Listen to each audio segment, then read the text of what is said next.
찬양 중에 임하는 주님의 기적이라는 제목 가지고 하나님의 말씀 나누기를 원합니다. 사도행전 16장 25절과 26절의 말씀 함께 하나님의 말씀 합독하도록 하겠습니다. 함께 하나님의 말씀 25절부터 읽겠습니다. 한밤중에 바울과 실라가 기도하고 하나님을 찬송하며 죄수들이 듣더라. 이에 갑자기 큰 지진이 나서 옥토가 움직이고 문이 곧 다 열리며 모든 사람의 매인 것이 다 벗어진지라. 하나님의 말씀입니다. 오늘 원래 김상재 목사님께서 이 단위에서 하나님의 말씀을 증거하실 예정이었는데요, 월요일날 오후에 저는 휴스턴으로 가는 비행기 안에서 오은혜 원로 사모님의 별세 소식을 듣게 됐습니다.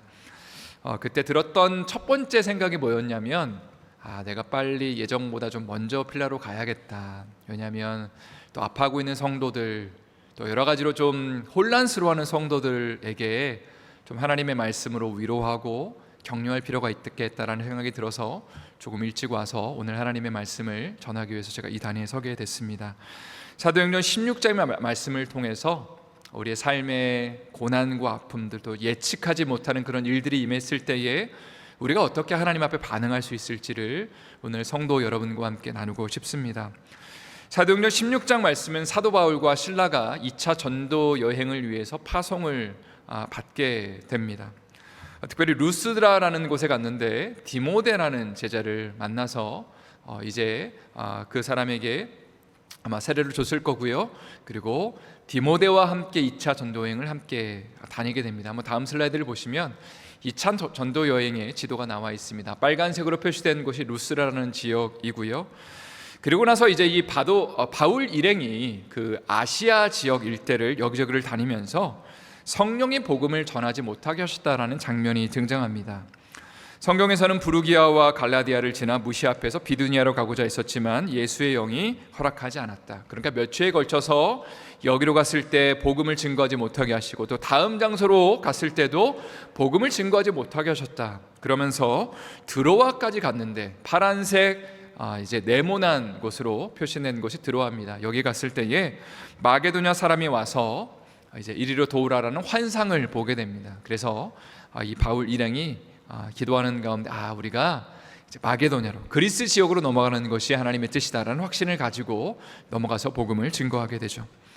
여기서 크게 두 가지 사건을 만나게 됩니다. 마게도냐에서 빌립보라는 곳에 처음에 가게 됐는데 첫 번째는 자주장사 루디아를 전도하게 되고요. 두 번째는 복음을 증거하는 가운데 감옥에 gat혔지만 그러나 그 감옥에 있는 간수에게 복음을 증거하고 그리고 빌립보 교회가 세워지게 됩니다.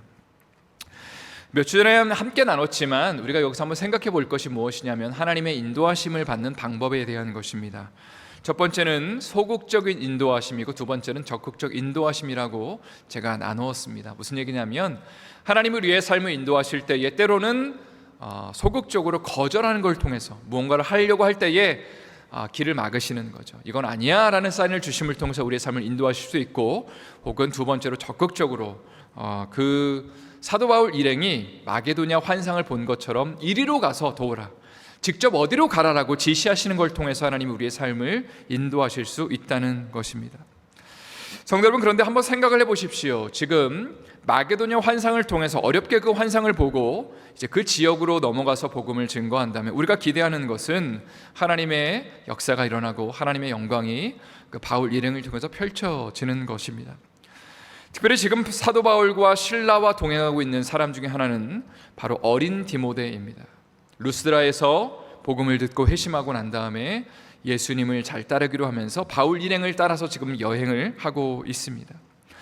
그렇다면 그는 어떤 것을 기대했을지 한번 생각해 보십시오. 그 어린 디모데가 바울 일행을 따라다니면서, 그런데 아시아에서 곳곳마다 돌아다니면서 복음이 잘 전해지지 않고 성령이 막으시는 것을 통해서 도대체 뭐지? 라는 질문을 던졌을 겁니다. 그러나 시간이 지나고 마게도냐에서 환상을 통해서 이제 하나님의 인도하심을 받고 드디어 빌립보로 가게 되고 거기서 이제 복음이 증거되죠.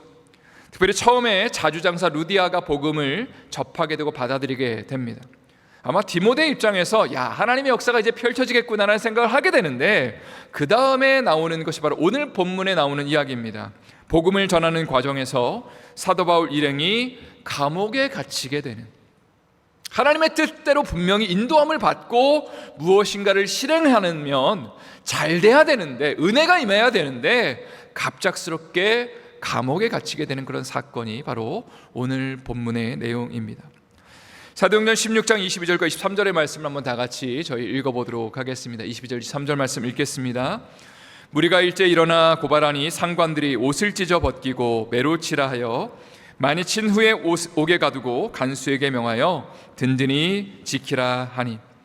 이 12절에 보니까 옷을 찢어 벗기고 매로 쳤다, 그리고 많이 친 후에 옥에 가두었다. 아마도 죽기 직전의 상태까지 때리지 않았을까. 몸을 가누지 못할 정도로 아파하고 힘들어하는 가운데 그냥 풀어준 것이 아니라 옥에 가두게 됩니다. 쇠고랑이 채워졌을 겁니다. 사도 바울 일행이 아마 이런 일련의 사건들을 겪으면서 이런 생각을 했을 겁니다. 우리가 분명히 하나님의 인도하심을 받고 마게도냐 환상을 보고 난 다음에 왔는데, 아니 도대체 왜 이런 일이 발생하냐라는 그런 질문을 던졌을 겁니다. 또 한편으로는 복음 전하다가 이렇게 죽는 거구나, 야 이제 끝이구나라는 생각을 아마 그 감옥에서 그 너무 아프고 힘든 그 몸을 가누면서 그렇게 했을 겁니다. 그러나 이들이 했던 일은 참 우리에게 도전을 주는 것이죠. 어떤 일을 했냐면 이들이 기도하고 하나님을 찬양하였다. 그게 바로 25절의 말씀입니다. 25절 말씀 제가 읽어드릴게요. 한밤중에 바울과 실라가 기도하고 하나님을 찬송하며 죄수들이 듣더라. 여러분 한번 이런 장면을 상상해 보십시오. 조금 전에 나눈 것처럼 바울과 실라는 죽기 직전까지 얻어맞았고 이제 곧 죽을 수도 있다라는 그런 두려움과 어떤 그 마음의 염려들, 근심에 지금 휩싸여 있습니다. 그런데 지금 한밤중에 찬양을 했다는 것은 어떤 의미를 담고 있을까요? 아마 이런 각오였을 거예요. 하나님, 오늘 저 죽어도 좋아요. 저 오늘 죽어도 주님 찬양합니다 라는 마음으로 주님 앞에 찬송을 불렀을 겁니다.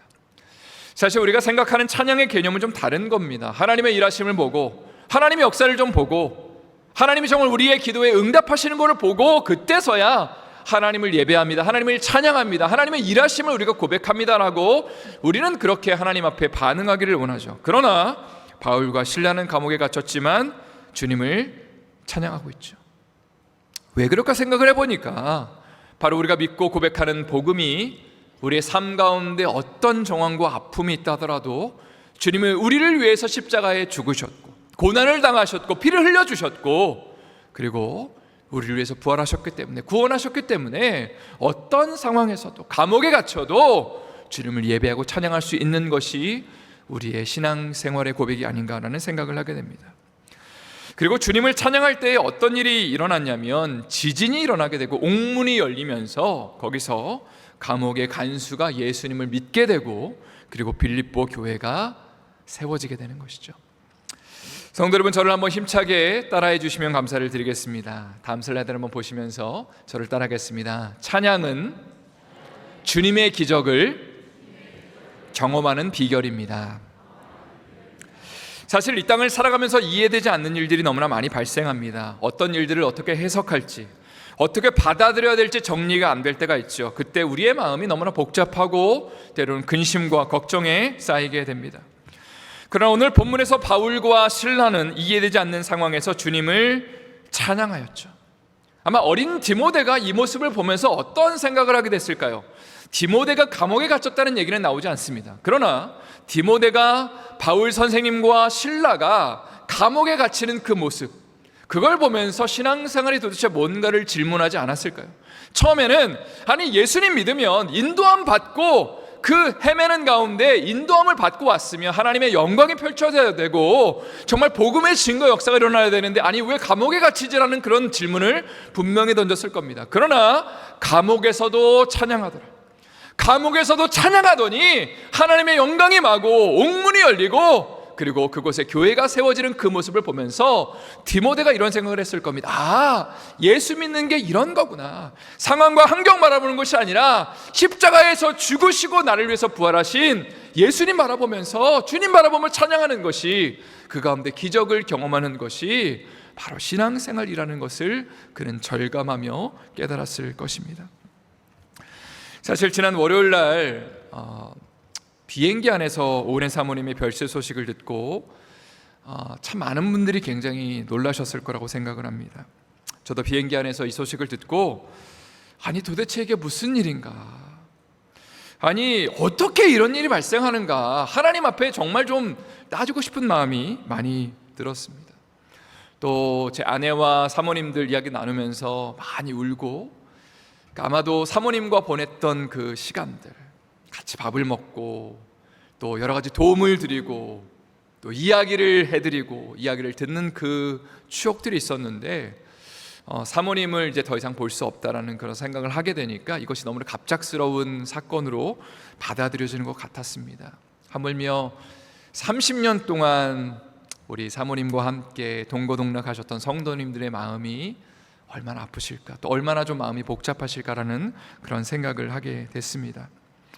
한 달 반 전에 호사모님을 한국으로 떠나보내는 그날 잠깐 제가 가서 인사를 좀 드렸었는데, 사실 제 마음에 좀 이런 좀 마음이 있었어요. 어떤 거냐면, 한국으로 가시지만 사모님 우리 또 만나자고, 우리 한국에서 가서 만나며 맛있는 거 먹자고, 그런 좀 마음의 인사를 좀 드리고 싶었는데, 너무 갑작스럽게 사모님을 하나님께서 천국으로 데리고 가셨습니다. 사실 어떻게 이걸 해석해야 되나, 도대체 이걸 어떻게 받아들여야 되나, 사실 우리의 마음이 너무나 혼란스럽고 아프고 마음이 찢어지는 것이 사실입니다.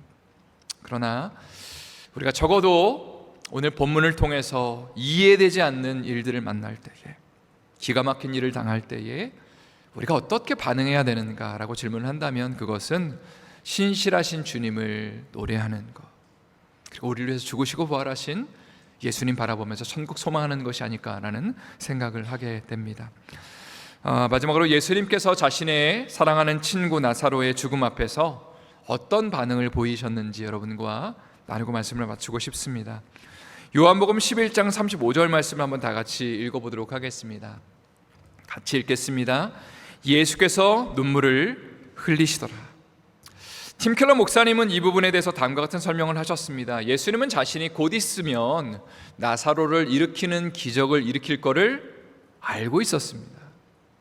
자, 한번 생각을 해보세요. 조금 있다가 나사로가 일어날 거잖아요, 무덤 안에서. 그러니까 예수님이 마리아와 마리다의 집에서 이제 무덤으로 가는 그 길에 마음속으로 야 걱정하지 마, 울지 마, 내가 일으킬 건데 라는 생각을 분명히 할 수도 있었지만, 예수님이 실제로 무덤 앞에 가서 보이신 반응은 눈물을 흘리시더라.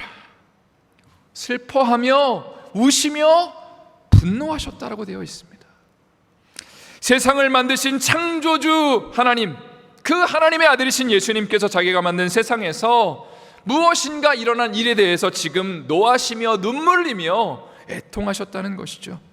도대체 왜 그러셨을까 질문을 해봅니다. 바로 죽음이라는 침입자 때문에 울며 분하며 괴로워하고 계신다라고 팀 켈러 목사님은 이야기합니다. 하나님이 원래 설계하신 세상 가운데 죽음이라는 것이 없었는데, 시간이 갈수록 늙어가는 것이 아니라 더 건강하여지고 더 아름다워가는 것이 하나님의 섭리고 계획이었는데, 인간의 죄로 인해서 죽음이라는 것이 들어오고, 그리고 인해서 그 죽음 때문에 수많은 사람들이 단절하게 되고 헤어져야 되고 아파하게 되고 우는 모습을 보면서 예수님이 그것을 안타까워하시며 같이 우셨다, 같이 울분을 토하셨다라고 성경은 기록하고 있습니다.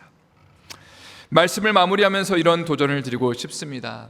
성도 여러분, 우리 크리스찬들은 사랑하는 사람의 죽음 앞에서 천국의 소망이 있다는 이유로 슬퍼하거나 애통하는 것을 거부하는 사람들이 아닙니다.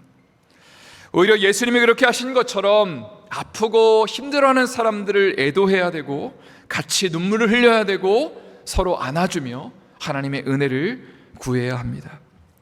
그러나 동시에 우리 크리스찬들은 사랑하는 사람의 죽음 앞에서 단순히 눈물만 보이는 사람은 아닙니다. 오히려 소망이 있는 눈물을 보이는 사람들입니다.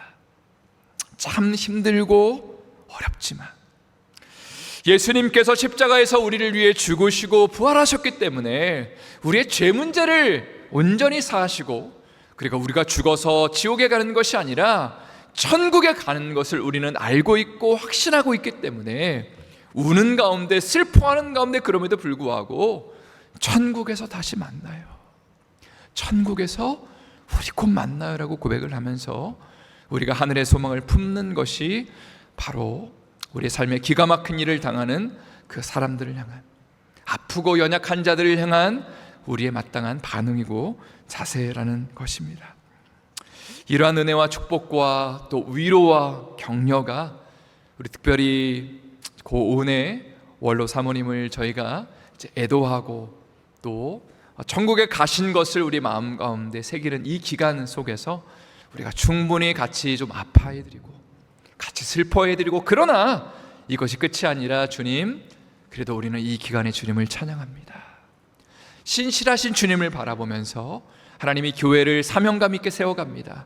그리고 천국에서 사모님 다시 만나요 고백할 수 있는 우리 삶이 될 수 있기를 예수님의 이름으로 축원드립니다.